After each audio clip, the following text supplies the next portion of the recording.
थोडे एक डोळ्यापुढे तुमचे मी चित्र उभं करतो. 2019ला तुम्ही सगळ्या तरुणांनी भारतीय जनता पार्टी शिवसेनेला मतदान केलं. गोट खरी खोटी? सगळेजण बोला खरी खोटी.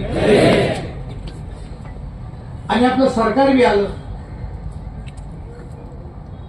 निकाल लागत होते तेव्हा सकाळी मी मुंबईला होतो, नंतर आलो.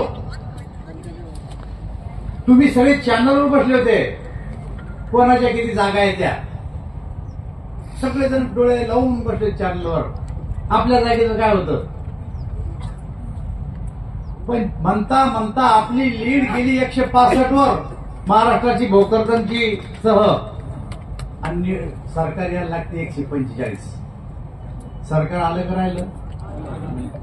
ज्या टायमाला 165 आपण लीडवर होतो त्या टायमाला आम्ही उद्धव ठाकरेला फोन केला की आपले सारे कार्यकर्ते रस्त्यावरून ढोल ताशा करून एकदम आनंद साजरा करू राहिले, या तुम्ही बी आपण जाऊ.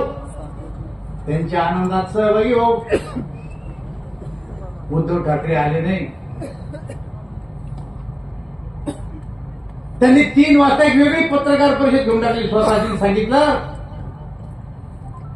की माझे सारे पर्याय खुले, मी भाजप संघच गेले असं काही नाही, मला जिथं रस्ता सुचन तिथं जाऊ शकतो. आणि गेले. ज्याच्या संघ गेले ते ना आयुष्यभर बाळासाहेब ठाकरेला शिवाय दिले. खरंय का खोटं? मला सांगितलं काँग्रेस आणि राष्ट्रवादी शिवाय दिला बाळासाहेबाला. ज्यांना आपल्या बापाला शिवाय दिल्या त्याचे संघ कहून गेले ते याला मुख्यमंत्री व्हायचं होतं म्हणून. बरोबर आहे की नाही? अरे पण तुम्हाला जर व्हायचं होतं तर आमच्या ज्या प्रभात तळत 48 वर्षी भरपूर होईल ना.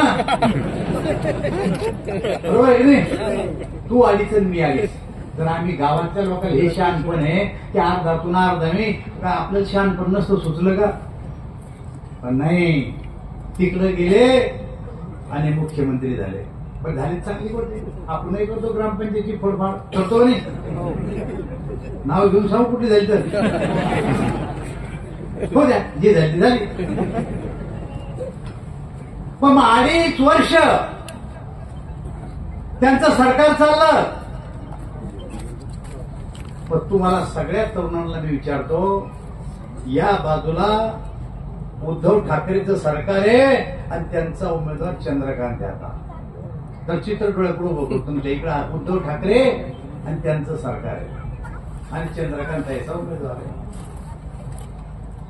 तुम्ही इथं बोला, गावात जा, कुठे भेटा. 2.5 वर्षात उद्धव ठाकरेंना काय केलं कोणी सांगू शकते एखादी गोष्ट?